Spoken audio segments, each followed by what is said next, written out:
Okie dokie. Welcome back to the Success Framework program. Today we're going to focus in on operating model and meeting rhythms. This is probably one of the most important parts out of the entire framework, to be honest. If you don't have the right meeting rhythms, rituals, routines, all of this is almost a waste. Now, I know it's at the end, and that is by design, but if I'm in with a business face to face, this is normally one of the first things we implement because most businesses have some sort of rituals and routines that they do that are pretty unstructured. Sometimes there is structure, and it's mostly about getting the exec or leadership team informed. And so really the goal is, if you have the right meeting rhythms and rituals, you'll always be across everything that's going on in your business and know where to zero in your attention. So it's not about more meetings for meeting's sake. It's really about making sure you have the right rituals with the right agendas in place. The other thing that we're going to talk about is the operating model. So what is an operating model? Well, it's a combination of tools, canvases, and products, most of which you've already built at this stage in the program.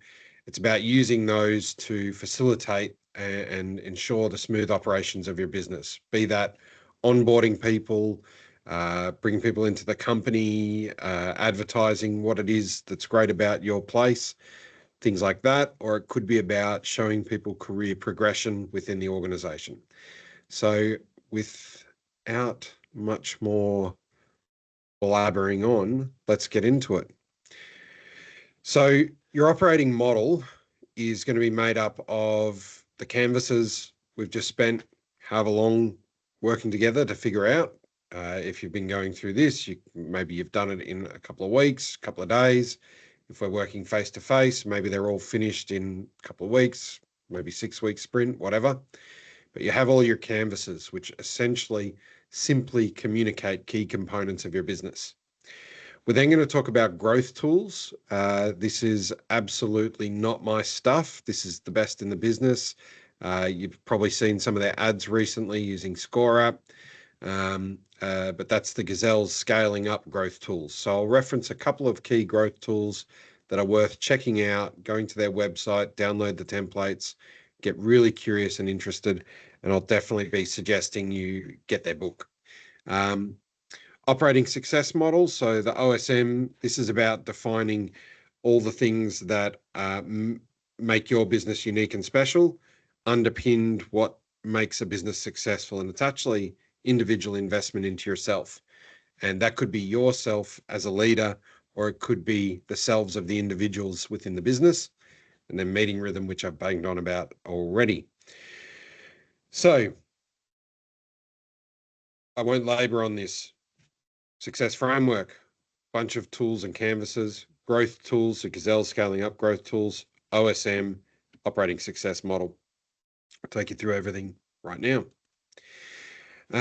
So everything that you've created over the last X period of time, you're going to have your values written out. You're going to have a purpose, vision, and legacy statement.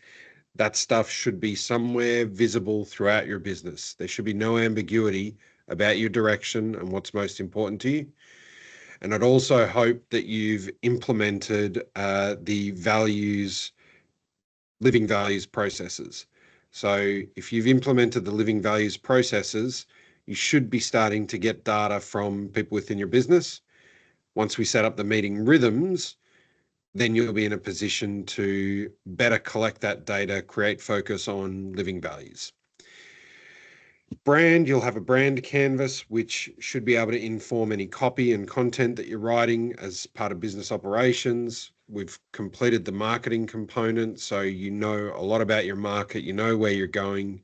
You should be able to use that brand canvas to ensure you write language. Business model, your business model helps you onboard people, tells them exactly what matters about your business, the way you connect with customers, gives them a good one-page overview. Competition helped you identify your white space and where you're going to double down your effort and attention. So again, this feeds your direction, making sure you're taking to market the best version of yourself.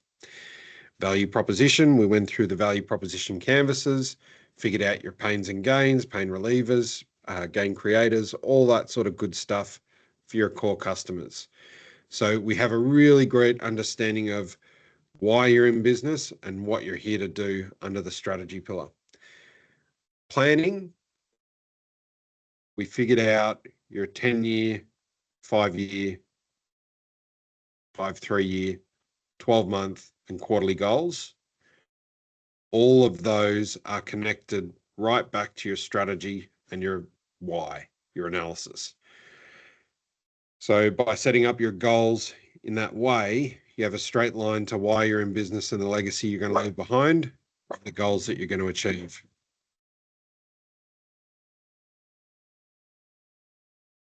Clearly, my dog wants to be part of this legacy, seeing as we're talking about legacy. Excuse me.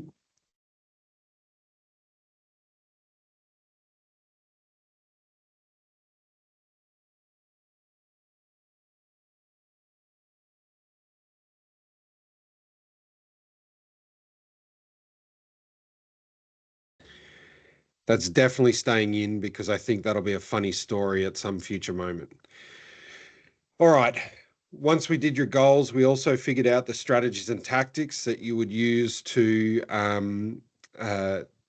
ensure you achieve your goals. So strategies being the overarching concept, theme, or ability that you have, tactics being the decomposition of that. And all of that fed your habits. So what are the daily, weekly, monthly habits that you want to create that ensure you get your overall strategy? Marketing, we did a deep dive on marketing and went through everything you could consider to make sure you are in the best position to market your business. And so that went amazing. We're now at the operating model, operating rhythm stage of the story. So let me just share my screen and anchor us in everything that's going on and everything that we've been talking about. So pause for a second. All right. So here's why we're here. Operating model, meeting rhythm. We've talked about your canvases, growth tools, operating success model, and meeting rhythms. We've just talked through the success framework. We're about to go into growth tools and OSM. I just talked through your canvases, the why, what, how, what else of business, the direction, the what, and the goals and strategies and tactics. Now let's jump into the growth tools. All right, so again, this is all about the Gazelles products. So Gazelles Scaling Up. None of this is mine. This is 100% the best of the best when it comes to scaling a business. And so I will reference a couple of elements of their growth tools, but 100% it's on you. Go check out the Gazelles Scaling Up website. They've got amazing tools. There's amazing apps. If you really want to go to the next level, I can help get you access to the software, the Gazelles Scaling Up software, which basically translates everything that we've been doing into their platform. So can be very good if you've got a big tech savvy team.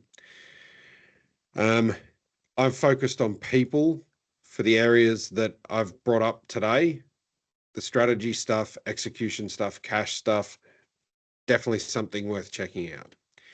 I'm only going to give you a little bit here, again, because it's not mine, but the 1-page personal plan.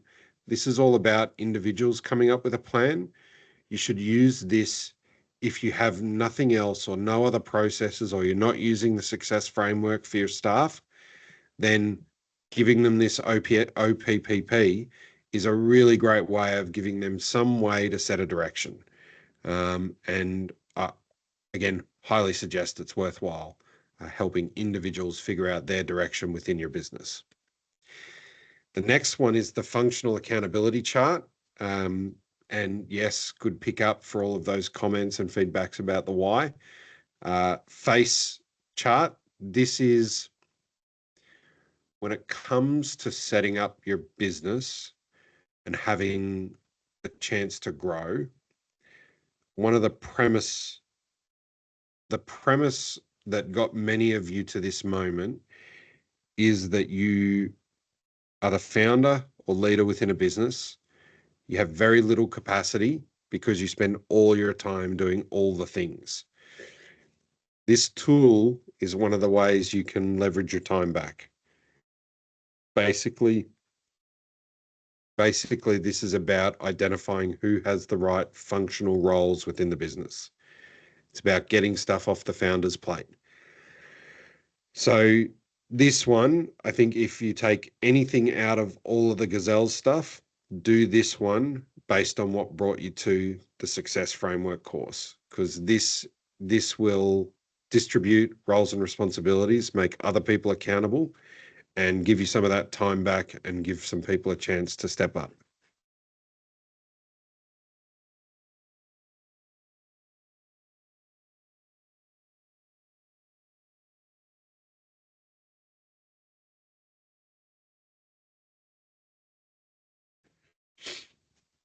Okay. Process accountability. Why, oh, why do we have the process accountability? So this is also, excuse me, this is all about identifying the 1 to 7, the 1, 3, 7 critical processes that run your business. So what are the 3 to 7 things that if you do just those 3 to 7 things, your business will make money?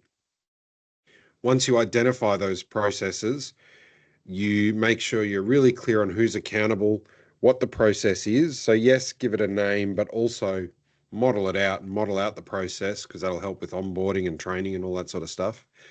And then what are the leading and lagging indicators that measure that that process is working really well?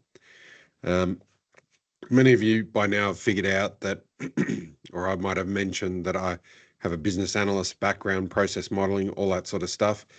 This can be really easy. Get the right online tool and, or just some boxes on pages and you'll be fine.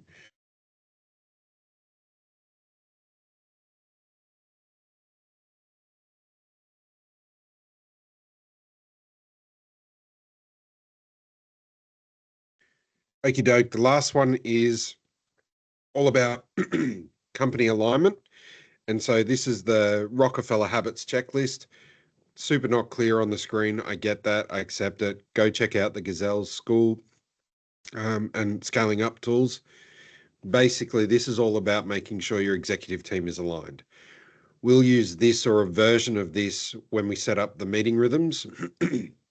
This is really the type of foundational questionnaire that you use to figure out how aligned your leadership team is. So if it's just you as a founder or as a business leader that's gone through this course and you want to see how aligned your team is to the direction you've set, use this checklist. Basically, it'll show the gaps between where you think you are and where you actually are. And so these are the key tools, plus the rest, if you choose to deep dive, that come out of Gazelles, that I would highly recommend seeking out, playing with, and using to basically help scale up your business, make sure everyone's aligned. All right. Next, we're going to shift gears and move out of the canvas space and into the operating model, or the OSM. The whole purpose of this model is to, on a page, identify what are the key business functions, business behaviors on either end that matter for the business. It's then looking at how do we attract customers and what's the process we run and how do we attract people. Our core value chain, as in what are the critical steps of, what are the critical stages of value we're delivering within? What are the key elements of the value we deliver? And then what is the personal and professional development one has to do to realize success? And so it looks something like this. So what you can see along the left are all the functional elements of a company, and ultimately a company is connected to a profit and loss. So that's your fact-based, numbers-based core roles that help drive a business forward. Across the top, business development. Whatever business development process you have is what we put up there. Basically, it's where do you start, where do you end to get businesses or individuals to work with you. Down the bottom is all about people development, as in identifying and bringing them into your organization. Far right is all about value delivery. So what are the critical things you measure to ensure value delivery, whether that be staff, client site, customer sales, whatever it is. In the top center section, these are all the critical elements of each stage of your business. And so what is it that makes it unique? What is it that is key from a roles perspective, capability perspective? It's a range of different words you can use, but really it should, under each pillar, you should be able to identify what's critical about your business, the types of components that make it be successful. And then everything below that are the types of, I believe these are all the critical skills that an individual needs to have to be really successful as an employee, as an entrepreneur, whatever it is. So investing time in these things, in learning, growing, etc., is one of the key elements to making individuals succeed. So let's break it down. First things first, we look at what are the critical elements of your business. So I'm using the success framework here as a guide. So the critical elements to the success framework are the why, what, how, what else. And I lead people from the why through the what, the how to the what else. So they're the critical elements of the success framework. If I was a consultancy, it might say strategy, planning, analysis, delivery, something like that. It could be something about leads, estimates, quotes, agreements, build, something like that if I was in construction. Key point is, what are the top 3 to 5 critical elements of your business that take people from where you start to where you finish? Then what you can do is you can identify, okay, under each of those elements, what things go into that if I focus my attention and energy on those things, get my customers the outcome at each stage. So obviously we've gone through the why. We did analysis, which was values, purpose, vision, and legacy. We did a whole bunch of stuff around the how, which is planning. And so we did goals, strategies, tactics, and habits. So super familiar, right? So each stage from the start to the end is there, and then each element underneath it. So that's sort of stage 1 is, what's the core parts of my business? And you would write out your 3 to 5, ideally 4 elements. Then what underpins those 4 elements? And that could be sort of 4 to 7 items. Then this next part is fixed. You don't have any work to do. In fact, the only work you have to do is to nail this section. If you can, as an activity, figure out the 4 or 5 stages in your business that are critical and then figure out the elements that underpin it, you're done. The rest of it is set and forget. What I mean by that is, this is pretty fixed. So this is what makes a great human, right? A great employee, a great leader, whatever it is. They understand and have gone through processes of learning. They're clear on their legacy. They spend time reflecting. They invest time in mindfulness, and they know how to elicit and persuade. Critical keys, skills to success. We do cover elements of this in a later section in the next section, section 14. Yeah, when we go into the success tools. So some of this stuff I'll teach you elements of as we progress to the last section of the success framework. Next, everything on the outside, you should be really clear on your profit and loss, because hopefully you went off, found the Gazelles Scaling Up tool, and then made sure you identified the functional accountabilities. So here you know who's accountable, and you know the role they play, and you know that each thing is operating or on the way to operating successfully. Business development, you just need to represent here your business development process. Same with the bottom. What is your process you run to basically attract people? And so you can take what's there, you can create your own, but the idea is to be really clear on how you operate, attracting customers and people to join your business. And then value delivery, that's all about how do you ensure you deliver value once you've won the work. And so what are the critical things that all staff should do once you've secured an engagement? And so basically what that looks like is everything around the outside is running the business, the core elements at the top center, and the individual development at the bottom. And that's what results in operating with success in business. And so the success piece, so really individual development is clear. Core elements of the business are on you. You need to figure out what they are, articulate what they are.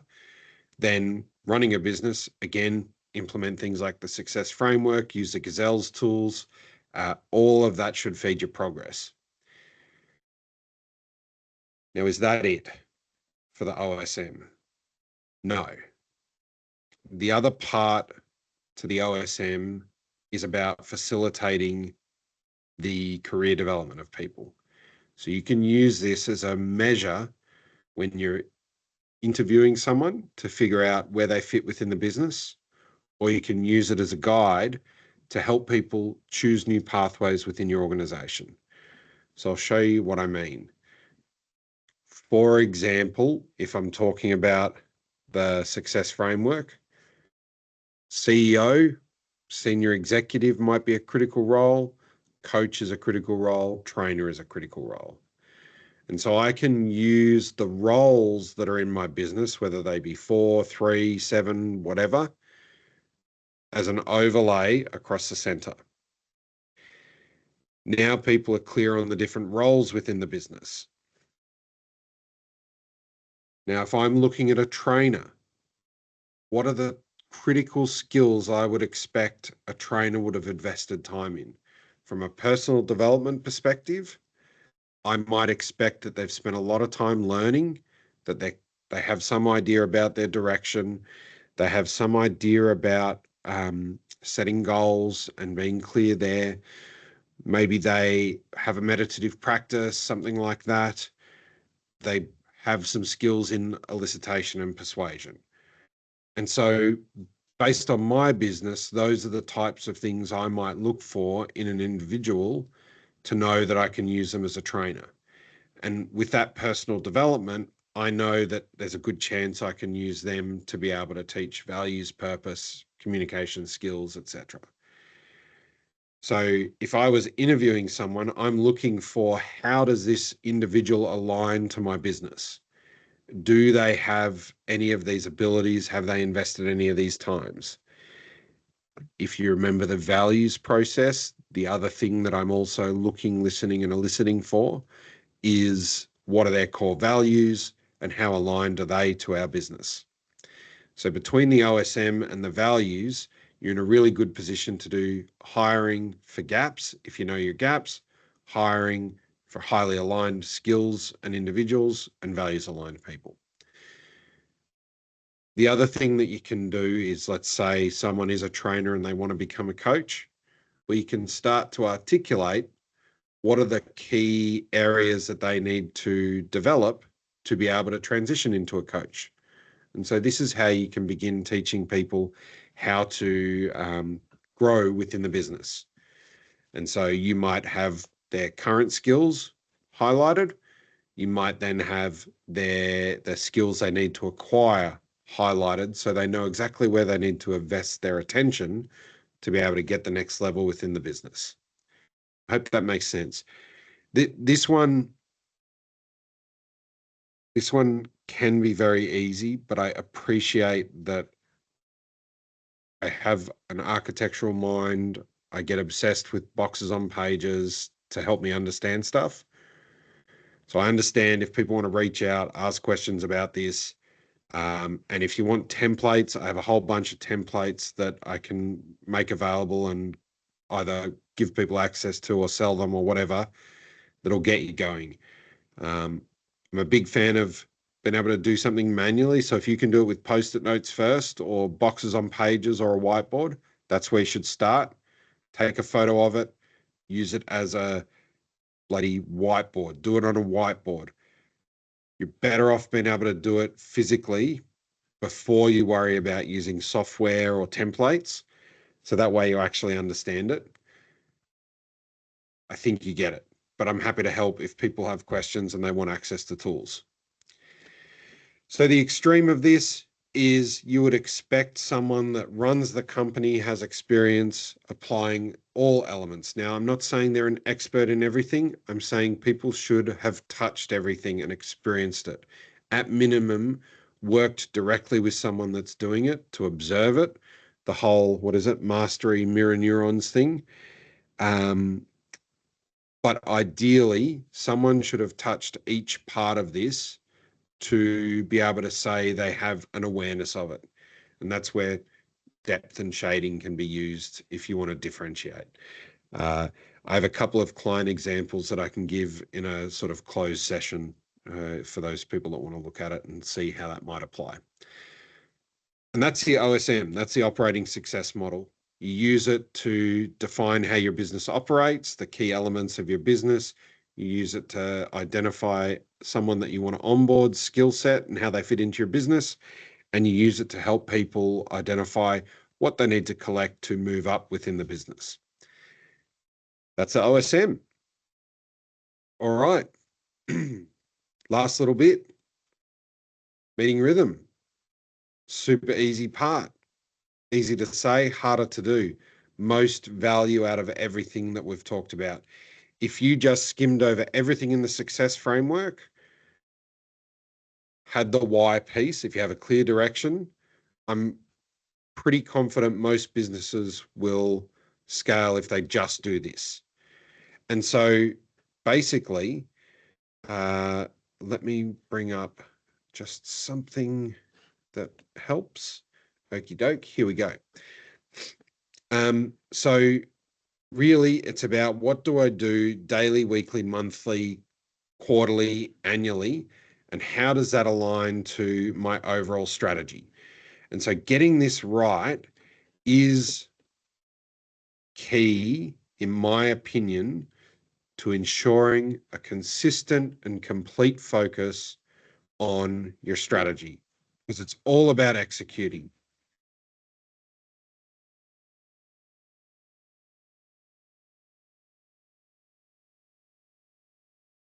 Luna really wants to be on this.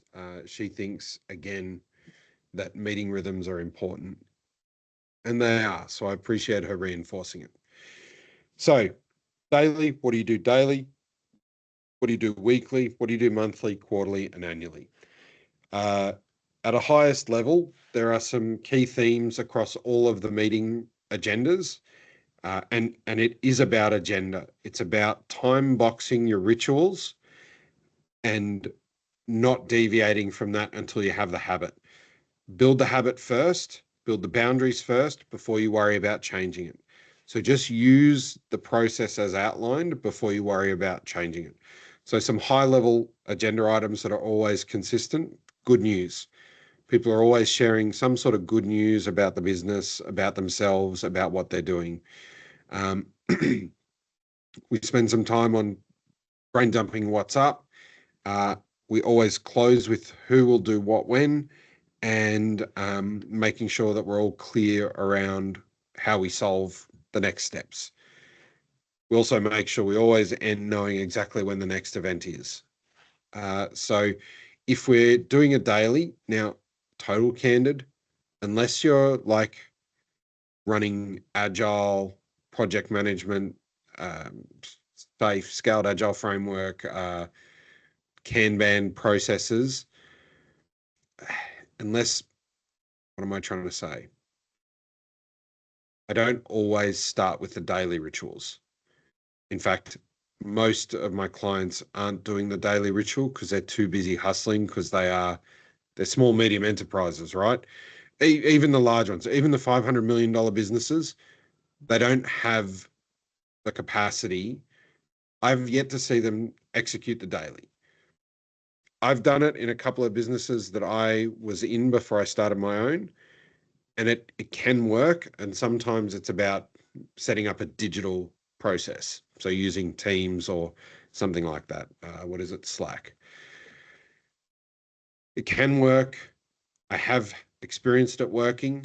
I also see businesses that start their strategy don't start with the daily. All the agenda is super simple. Good news, what's up, my critical numbers, and any blockers. It's just all about letting the whole team know that's involved in the ritual, what's going on, who's involved, what's blocking them. It's just about clearing people so they can get their job done. Weekly is all about the leadership team. So it could be leadership team in role, not title. So maybe they're not a C-suite member, maybe they're not a managing director, but maybe they are a leader within the business. So however you define your leadership team. And so in the weekly meeting, it's about 1 to 2 hours based on your size. The focus is on good news. So what is the good news that we have within the business? You review the quarterly priorities. So we took your 10-year goals, broke them down all the way to a year, down into a quarter. Those quarterly goals are your quarterly priorities. So we review them. What's our progress? How are we doing? Where are we at with them?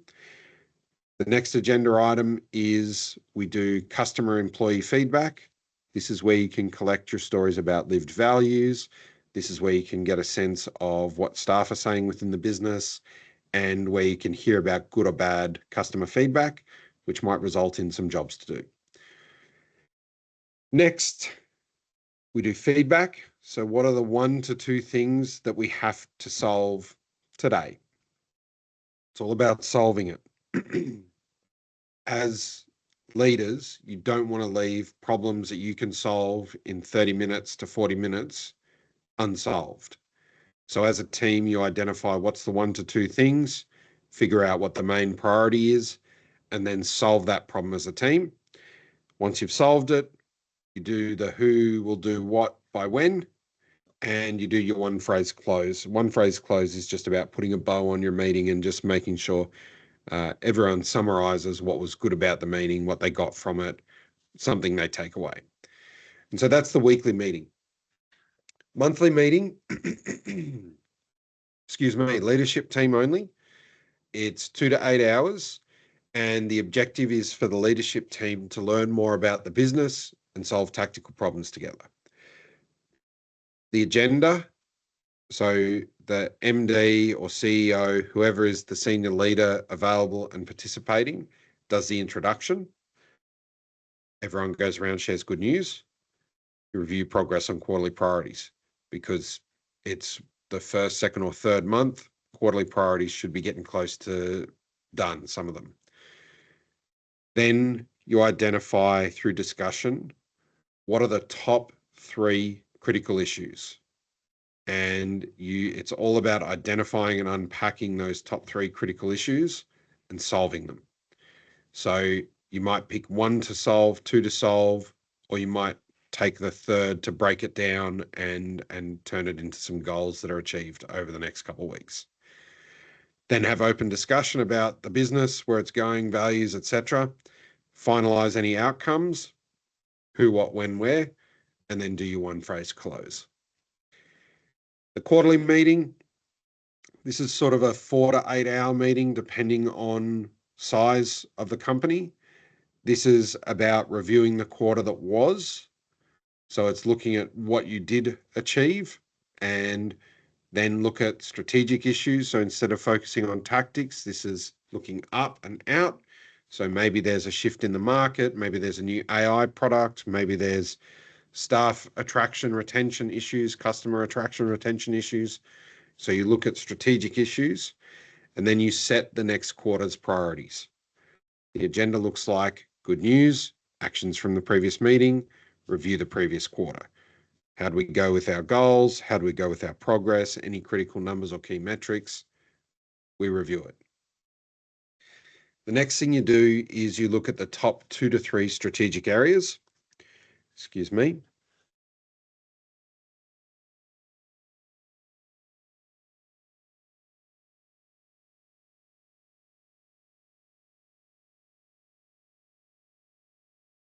These strategic areas are any element of the success framework, the Gazelles framework, whatever it is you want to use. So you could look at values, you could look at vision, purpose, legacy. You could look at your business model canvas, value proposition canvas as guides.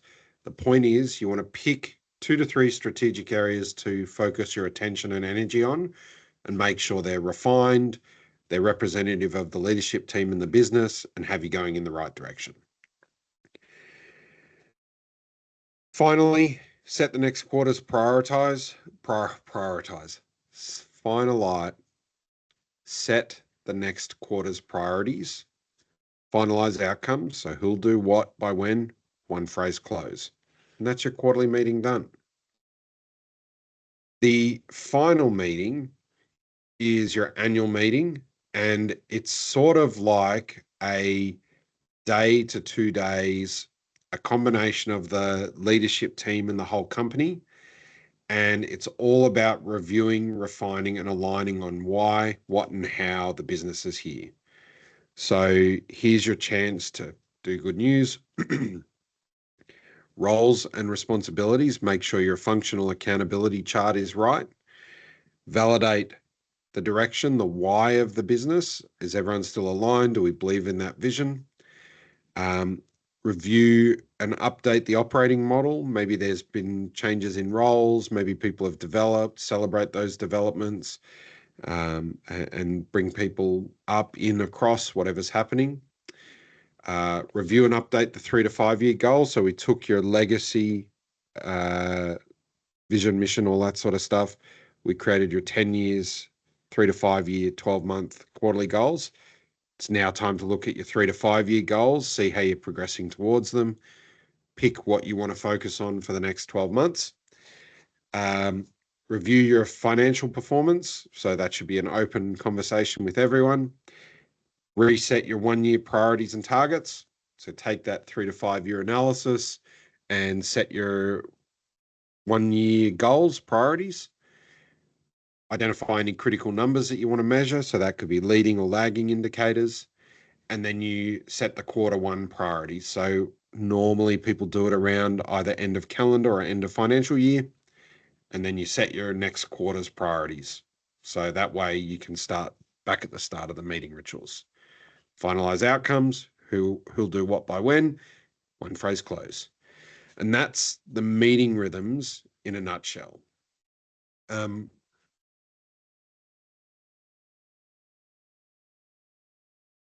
Now I've just given you an overview. I'll do a couple things. So maybe I'll have either a guide in your training manual or maybe I'll make sure there's a couple of blogs or something. But basically here you can see I use Craft. That's what I'm using at the moment. Again, I don't want to bang on about software. You can use Word or whatever, but each meeting has its own agenda. And you can sort of see the detail and, you can use this as a guide and you can keep your records within that document, basically. The key point is don't overthink it. So long as you have a consistent agenda and you stick to it, a combination of short-term stuff, regular stuff should be tactical, unblocking people. Longer term stuff should be strategic, looking up and out. And that's the meeting rhythm in a nutshell. And it's also the end of this section. So you've completed a whole nother component of the success framework. We've covered a bunch of stuff.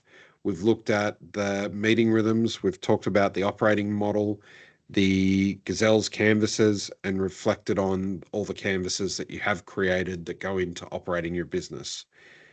Having an operating model, which is basically everything you've built out over the course of this course, the whole point is to make it really clear who you are, why you're here, and what you're doing, and how you're going about getting there. It's also about enabling staff and people that participate in your business, sharing in that vision, sharing in that workload, putting their attention where they're passionate about. And so if you can get really good at communicating all of this stuff, making it available to people within your business, it's going to improve your ability to grow and scale, because people are going to know the direction, they're going to know what it's about, they're going to know how to grow within the business. And assuming you've found people that are highly values aligned and interested in the problem you solve, you're going to have a great success. And it's going to make it really easy for people to participate in that.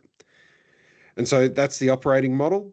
The next thing that you're going to jump into is the success tools, where we'll talk about some of that personal development stuff, persuasion, or not persuasion, I should say, priming, rapport, things like that.